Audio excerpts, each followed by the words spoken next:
Beetasab akkam jirtu nagaa keessanii nagaa waaqayyoo isiniif haa baay'atu akkam jirtu ayyaanarraa haftanii ani biizii ta'ee dadhabee coomee karaan itti dubbadhu dhabeeni har'a dhufe kun baga geessanii baga walumaan geenye warri karaa waasaappii karaa iimoo karaa hundumaa nagaa waaqayyoo naaf dhaamtanii eebbifamaa.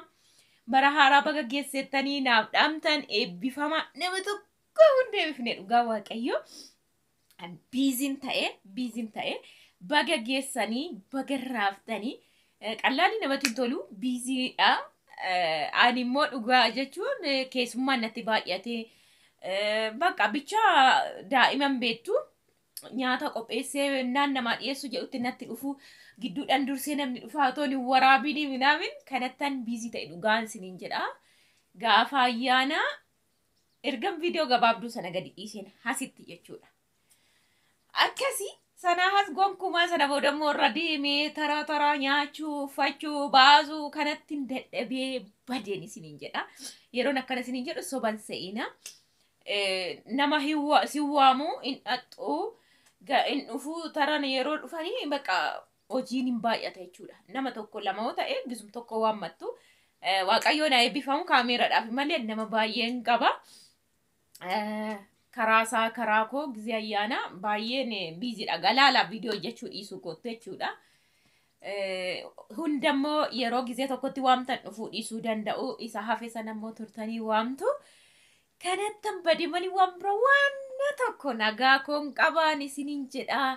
Namatti tolaa dhugaa baay'ee na gammachiisa. Uffatallee isinitti agarsiifadhe dheefa isaa naa bitee dhufee dhugaa saatiin na beeka. Gaafan viidiyoo gabaabduu sana isinii ergu naa biteeyyuu saamiidhaafis waan baay'ee bitee ani isinitti agarsiifne uffata ayyaanaati kun uffata ayyaanaati kanan uffadhee hoolee waan feetan jedhaa gaafunu kanan uffadhee hoolee jechuudha. Kunillee kan ayyaanaa ture baay'ee namatti tola. Dhugaa baay'ee namatti tola. Mataanis kinoo qalamiin sirriitti qabatee jira waan ta'eef akkina tokko fadhee na ilaa badeera. Mataan koo baay'een tolu maaliin turu.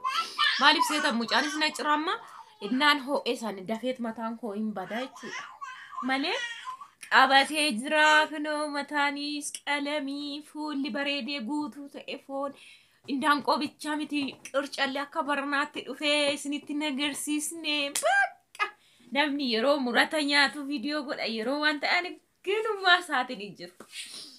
Sa'aatiin humtuu hin jiru jechuudha. Yeroo indaanqoo sana hojjedhu malee isinitti agarsiifne indaanqoon immoo boru ayyaanni kan jedhan har'aa sa'aatii miti kan hojjetamu.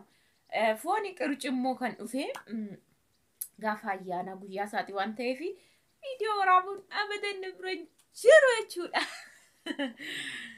Kanattan badee hordoftoota koo akkam jirtu ayyaanni maal keessa jira ayyaana qallaalee bareedduu miti dhugaan isinitti hima. Baay'ee bareedduu tokko waaqayyoon haa eebbifamu inni daqiiqaa kana nu eeyyame baay'eedha as ga'u barbaadee kan dhabe baay'eedha guyyicha sana argachuu barbaadee kan dhabe nuyi waaqayyo fedhee jaalannaan asiin nu ga'e jechuudha warreen guyyaa sana argine guyyaa har'a argine. Kanaaf ijoolleen hambaallee jirtan egaa baga waaqayyootiin isin ga'e iddoo jirtanitti waaqayyoon isin haa jaalatu isin haa kabaju. Egaa barichi maal akka ta'e beektu guyyichi guyyaa Kiristoos nuuf jedhee gara biyya lafaa nuuf dhufeedha waan ta'eef warra kabajneetti warra hin beekne jiraachuu danda'u. Kana jechuun cubbuu keenya isa hamaa sanaaf jedhee gara biyya lafaa nu dhufuusaa guyyicha guddaa fi kabajamaa waan ta'eef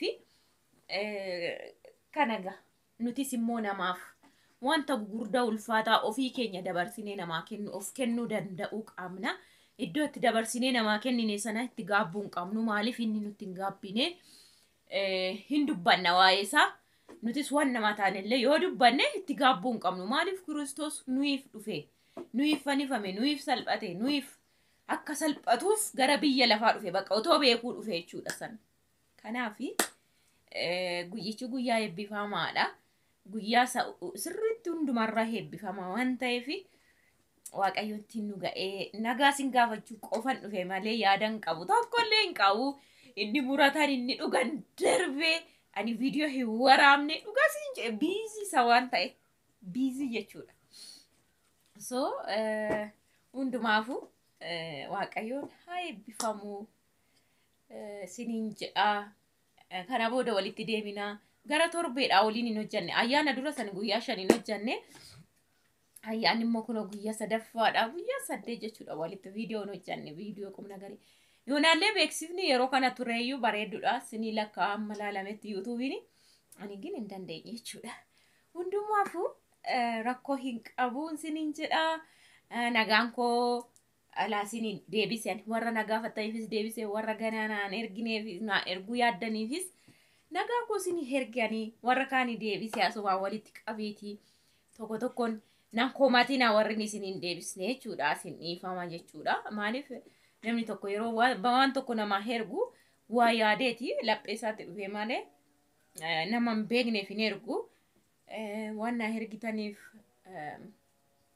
waan nagaa gaafattaniif Magageessi waan jettaniifis eebbifama silaan isiniin deebine immoo asumaan dhiifama isiniin jedha. Yaada gaafii yoo qabaattan gidduu kanatti na barbaaddanii yoo jiraattan jiraate na gaafadha. Har'aan boqadhe dhugaa kaleessallee hin boqanne jechuudha. Kaleessallee akkasuma jechuudha. Har'a jechuudha. Har'a xiqqoo wayii jechuudha. Inna manaan baane har'a faayisaanis hojii galee har'a qofa ture jechuudha. Akkasin isiniin jedha yaada yoo qabaattan na barreessaa. Furdachaan jira natti fakkaate. Sumana nuuqachaan jira dhugaa akka malee. Duraan ji'a 4 ji'a 5 minaamana furdachaan jira yoo muuqadhe baay'ee. Inna akkasin isiniin jedha yaada qabdan na barreessaa yoo jiraate. Gaafeen yoo jiraate shinshinii kana sitti agarsiisuu la hin qaqqabamoo akkamitti wayne waami sinittan agarsiisa xinnoodhuma ishiillee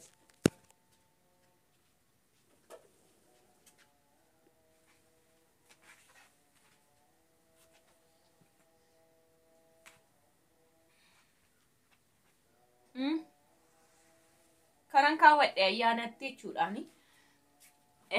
Eenyu shifooni nodhisiisa jedheeni nan ture dafee naan bahu na jalaa balleessuu jedhee dhiise jechuudha. Kana fakkaata. Mirtiidha garuu bareedduudha.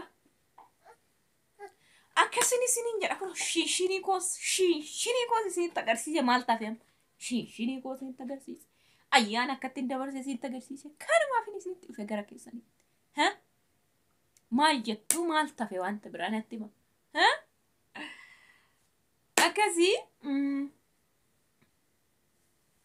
maa yaada biraa maan qabu. Bye bye like share godha.